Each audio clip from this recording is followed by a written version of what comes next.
नमस्कार। ज़िंदगी सुपरफास्ट में आप सभी का बहुत बहुत स्वागत, वंदन, अभिनंदन। तो आज 1 जनवरी 2024 आप सबको नए साल की ढेर सारी शुभकामनाएं और बधाइयाँ। तो आज तक कहानियाँ सुनते थे, आज एक व्यंग सुनते हैं और उस व्यंग को मैंने ही लिखा है और व्यंग का शीर्षक है ऐनक बेचने की कला। तो ऐनक की बात हो रही, तो सबसे पहले मैं ऐनक लगा लेता हूँ। बचपन में खेत पर जाती हुई मेरी माँ मुझे जबरदस्ती स्कूल में बैठा जाती थी। ऐसा समझ लीजिए कि स्कूल के मास्टर के हवाले कर जाती थी। यह ऐसा ही था जैसे मेरे गांव के बाहर रहने वाले एक वृद्ध, जिन्हें हम स्थानीय मालवी बोली में गुवार काका कहते थे, जो कि मासिक शुल्क के आधार पर गांव के पशुओं को दिन भर जंगल में जुगाली कराने के लिए ले जाते थे और शाम को वापस ले आते थे। मेरी भी 3 गायें रोज उन्हीं पशुओं के झुंड में जाती थी।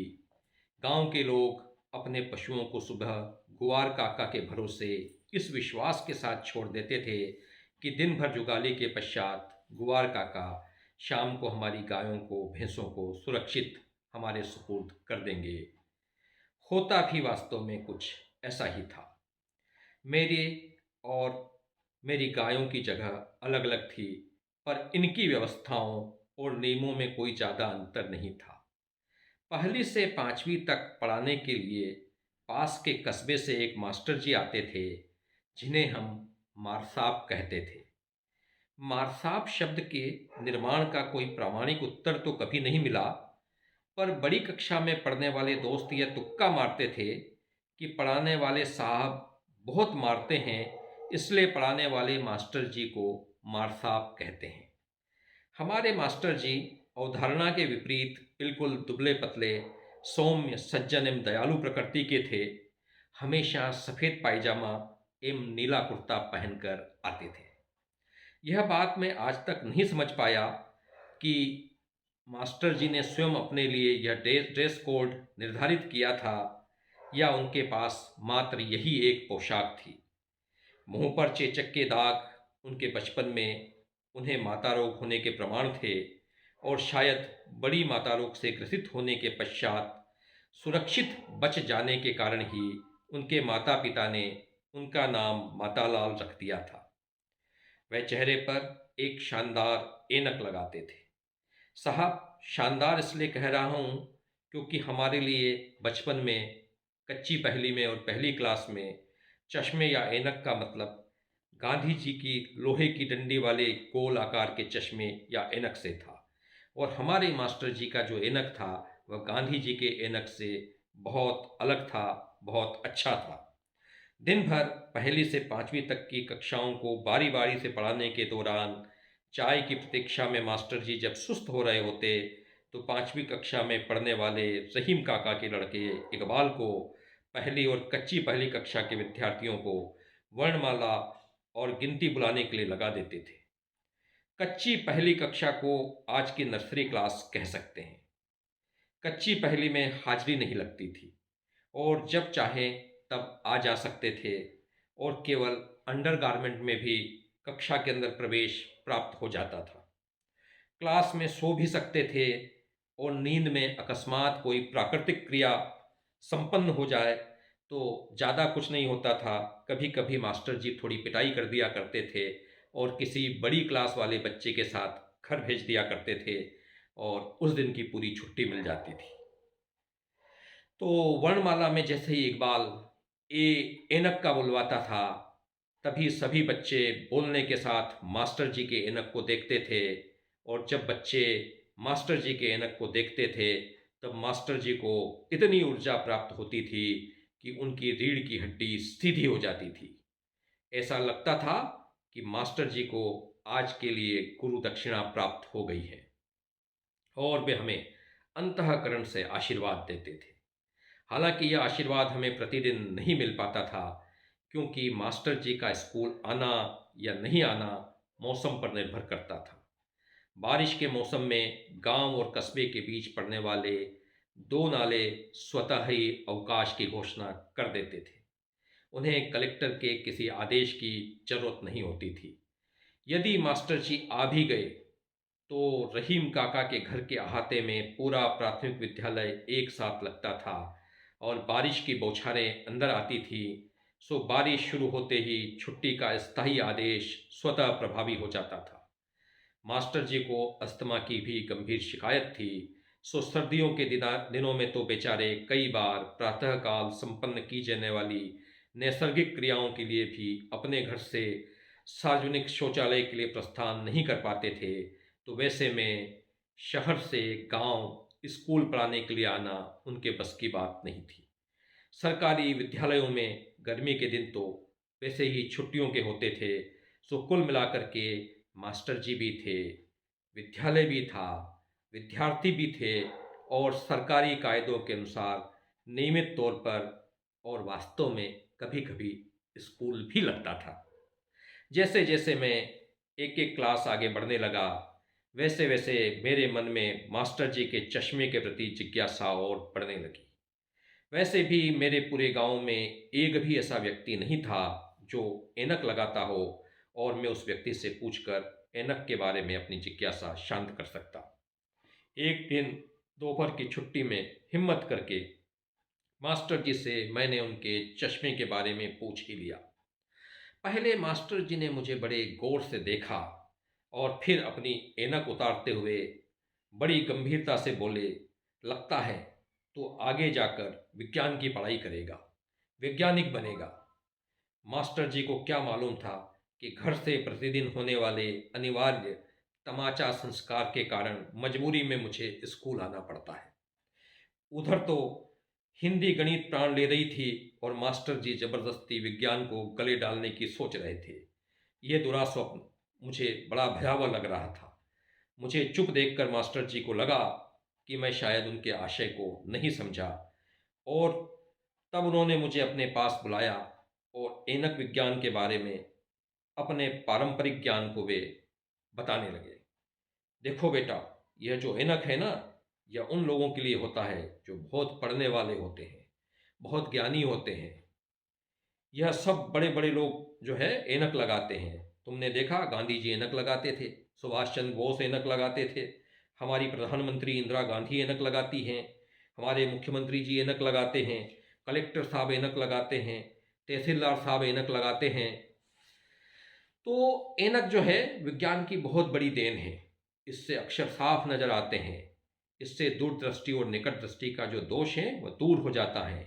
आप कई कई घंटे किताब पढ़ सकते हैं, सिर में दर्द नहीं होता, आंखें कमज़ोर नहीं होती। और इस प्रकार जो जो ऐनक के बारे में उनके पास जानकारी थी उन्होंने वो मुझे सारी दे दी।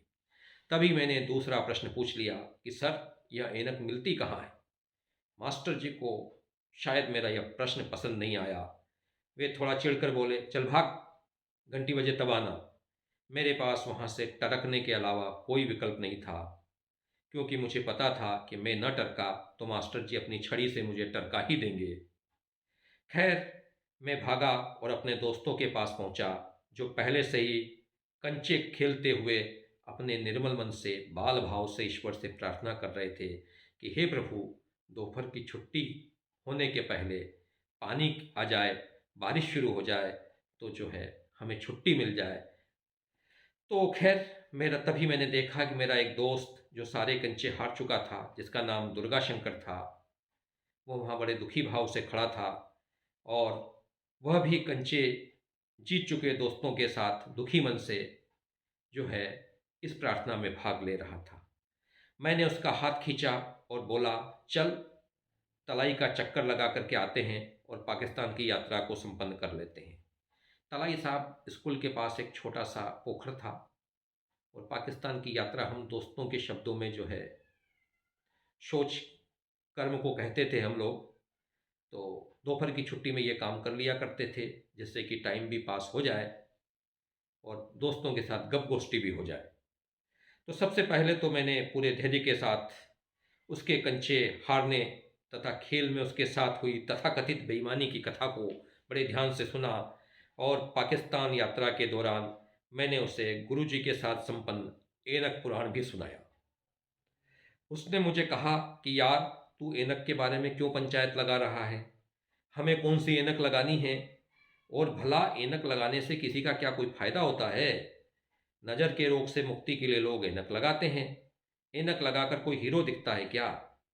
ऐनक लगाने से सब लोग, मैंने कहा क्या? बोले चिशमिश समझते हैं, और क्या, कंडिल बोलते हैं, और क्या। अब मैं चुप हो गया। तू भी यार फालतू के चक्कर में पड़ा था मास्टर के। तू मेरे साथ होता तो मैं कंचे भी नहीं हारता। खैर, दोस्त था, मैं चुप रहा। हालांकि उस समय मैं उससे असहमत तो था, पर असहमति जताकर एक अच्छे मित्र को खोना नहीं चाहता था, जो हर झगड़े में मेरा साथ देता था। और अक्सर जब मेरी पिटाई मेरे दोस्त लोग कर देते थे तो मुझसे लड़ने वाले मेरे दोस्तों को बहुत जम कर के धोता था। मेरे झगड़ों के चलते कई बार बेचारा क्लास में मास्टर से और घर में पिताजी से भी बहुत तमाचे खा चुका था। पर दोस्त पक्का था। उसने कभी भी मेरे कारण हुई पिटाई के लिए मुझे दोष नहीं दिया, कभी मुझे दोषी नहीं ठहराया, और हमेशा मेरे साथ रहा। मैं उसके इन उपकारों का ऋणी था, सो मैंने बहस की अपेक्षा मौन को चुना। थोड़ी देर बाद वह बोला कि देख मंगल, यदि ऐनक लगाने से आदमी अक्लमंद बनता तो ये मास्टर यहाँ क्यों धक्के खा रहा है? सरकार स्कूल खोलने के बजाय सारे बच्चों को एक एक ऐनक दे देती, सारे बुद्धिमान बन जाते। तो सरकार के लिए आसान काम कौन सा था, मास्टर को यहाँ भेजना या ऐनक देना? खैर, उसके तर्क में बहुत दम था, सो मैं चुप हो गया। हालांकि वह दूसरी से चौथी कक्षा तक हर एक कक्षा में 2-2 साल लगाता था, 2-2 साल तक अपनी कक्षा को सुशोभित करता था, और अपनी इसी योग्यता के कारण वह हर कक्षा में मॉनिटर बनता था। खैर, मैं उसे पहले मंदबुद्धि समझता था, पर वास्तव में आज उसने जो ऐनक के बारे में तर्क दिया, उसके बाद मैं निरुत्तर हो गया और मैंने मान लिया कि यह बहुत बुद्धिमान व्यक्ति है। तभी उसने मुझे बताया कि देख मंगल, वास्तव में अक्लमंद वह होता है जो ऐनक बेचता है। ऐनक लगाने वाला तो जरूरतमंद होता है। हालांकि उसकी बात तब मेरे समझ में नहीं आई, और मैं उसी वर्ष प्रथम श्रेणी से उत्तीर्ण होकर अगली कक्षा में पहुंच गया। मेरे पिताजी का ट्रांसफ़र दूसरी जगह हो गया और मेरा कस्बा, मेरा शहर बदल गया। दुर्गा शंकर 5वीं कक्षा में तीसरी बार फेल हो गया, और सरकारी कायदों के अनुसार उसे स्कूल ने परमानेंटली अपने घर भेज दिया। खैर, उसके बाद मेरी कभी उससे मुलाकात नहीं हुई, और वक्त की धुंध में वह कहीं ओझल हो गया। कई साल गुजर गए। जिंदगी के पिछले साल की बात है। मुझे अपने एक रिश्तेदार के यहाँ एक वैवाहिक कार्यक्रम में सम्मिलित होने के लिए जाना पड़ा। समारोह में जाते समय मैंने स्टेशन से कार्यक्रम स्थल तक रोड के दोनों ओर किन्हीं श्री श्री 1008 श्री के बैनरों और पोस्टरों को देखा। छोटा सा कस्बा पूरे बैनरों और कस्बों से, बैनरों से और पोस्टरों से पटा पड़ा था। मैं सोच रहा था कि इतनी छोटी जगह भी इतने बड़े श्री श्री 1008 श्री आने लगे। वाह! इन महापुरुष का नाम तो कभी किसी टीवी चैनल पर नहीं सुना था, फिर भी इतने बड़े श्री श्री 1008 श्री हो गए। धन्य है प्रभु। पिछले दिनों टीवी चैनलों पर किन्हीं बापू से लेकर फिल्मी गानों पर नृत्य करने वाली तथाकथित देवियों तक की बड़ी चर्चा रही। उनके ग्लैमर को देखकर मुझे इतनी मेहनत, जिल्लत और धक्के खाने के बाद मिली हिंदी अप्सरी पर गुस्सा आता था, पर मन मसोस कर और शरीफ होने की विवशता के चलते मन को सांत्वना देने के अलावा मेरे पास कोई विकल्प भी नहीं था। विवाह समारोह में आए मेरे किसी एक रिश्तेदार ने मुझे शाम को श्री श्री 1008 श्री के प्रवचन एवं दर्शन का लाभ उठाने की सलाह दी। हालांकि बगैर किसी अहम के स्वयं के बारे में मेरा यह अटूट विश्वास रहा है कि मुझे स्वयं को शरीफ प्रमाणित करने के लिए इन तथाकथित शरीफों के साथ खड़े होने की कोई आवश्यकता नहीं है। वैसे भी इन शरीफों की शराफत सार्वजनिक जीवन की विवशता होती है, सच कुछ और होता है। खैर, सामाजिकता का निर्वाह करने एवं मेजबान की भावना का सम्मान करने की विवशता के चलते मुझे शाम को प्रवचन एवं दर्शन समारोह का हिस्सा बनना पड़ा। प्रवचन समाप्त होने के बाद मैंने श्री श्री 1008 श्री से मिलने की इच्छा व्यक्त की। मेरे रिश्तेदार ने आयोजकों पर अपने प्रभाव का इस्तेमाल किया और इस असंभव कार्य को संभव कर दिया। मैंने उन्हें श्री श्री को अपना औपचारिक परिचय दिया तो उन्होंने बड़े आत्मीयता के साथ मुझे गले लगा लिया। यह न तो राम भरत का मिलाप था, न ही कृष्ण सुदामा का मिलाप था।